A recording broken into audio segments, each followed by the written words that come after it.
This is Module 1, Part 5 of first year BA LLB Economics syllabus from Mumbai University. We're looking at market structures, features of perfect competition in the Indian context. In economic theory, perfect competition represents an idealized market structure characterized by a set of specific features.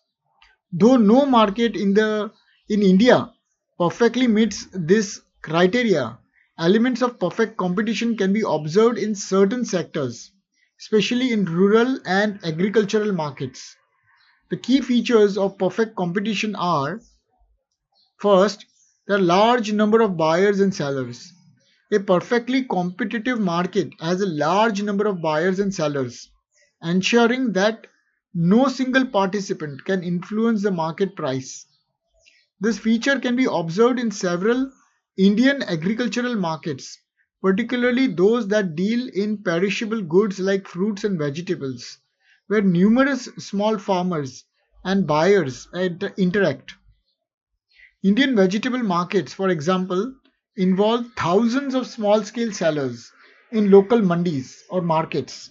According to the Indian Agricultural Marketing Research and Education, approximately 70 million farmers supply various vegetables and fruits to urban and rural markets.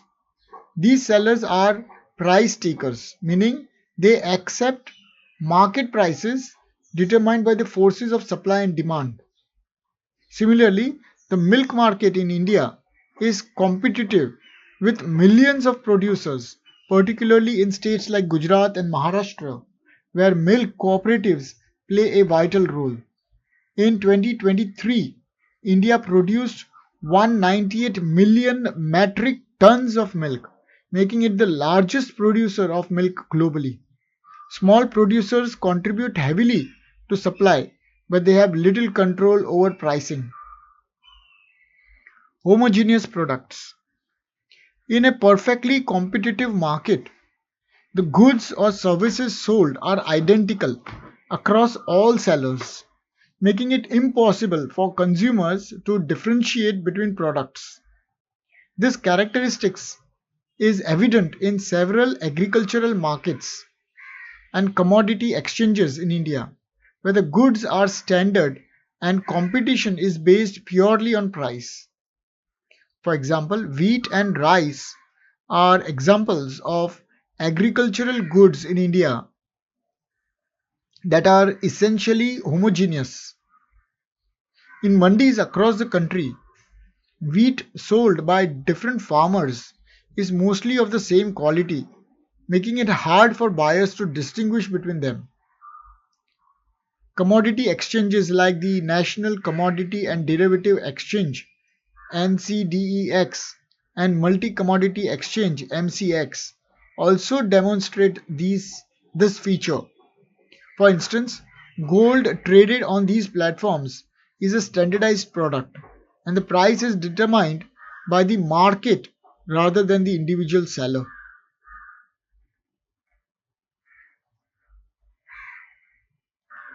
Free entry and exit in the market.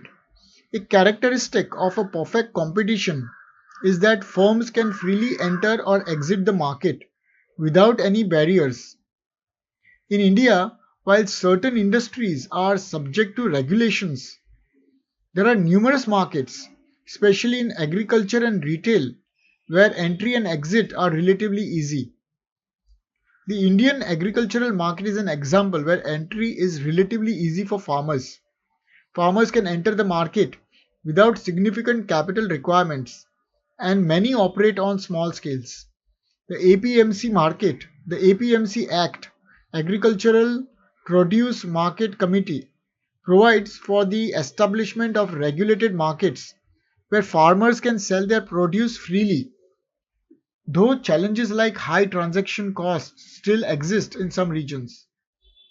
In small retail sectors, kirana or grocery shop stores are often easy to establish with minimal capital investment required, leading to a large number of competitors. As of 2023, India has approximately 12 million Kirana stores, each acting as a small independent entity in an open competitive market. Perfect knowledge of the market. In a perfectly competitive market, all participants have perfect knowledge of the product and market conditions. In India, the level of market knowledge is not always perfect, but advancements in digital platforms and mobile technology are bringing this closer to reality in certain markets. Farmers in India's rural areas now have access to mobile apps like M Kisan and eNam, National Agricultural Market, which provide real-time market prices, weather updates, and information on agricultural practices. These platforms aim to bridge the knowledge gap between buyers and sellers, helping farmers make informed decisions. Similarly, platforms like Amazon and Flipkart provide information on product prices and features, increasing transparency for buyers and sellers in online retail markets. No government intervention. In perfect competition, the government does not intervene in the market in terms of setting prices, controlling production, or regulating supply. In India, while government intervention is common in certain sectors, there are markets where minimal intervention exists. Agricultural markets in India were historically regulated by the APMC Act, but in recent years, the government has introduced reforms such as the Farm Laws of 2020, which were later repealed in 2021 due to protests.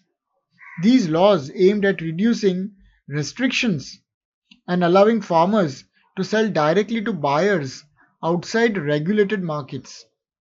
While these laws have seen mixed reactions, the general trend indicates an easing of market controls in some regions. In the commodity market, especially with crops like wheat and rice, government agencies like the Food Corporation of India (FCI) intervene to maintain the minimum support price (MSP), which distorts the perfect competition scenario. However, outside government regulated MSP markets, the price determination often operates closer to a free market system.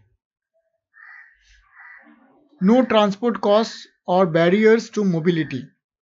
In perfect competition, there are no transportation costs or barriers to moving goods or services between buyers and sellers.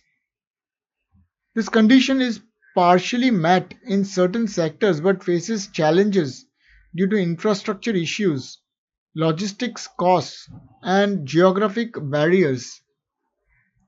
In India's agricultural markets, transportation costs play a significant role in determining prices,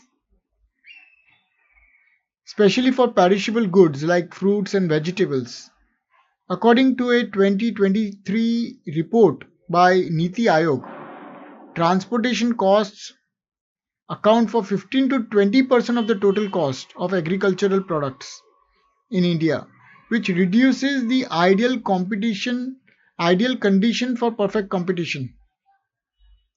The digital economy in India, especially the rise of e-commerce platforms, has reduced some barriers to mobility for goods, as items can be sold across vast distances.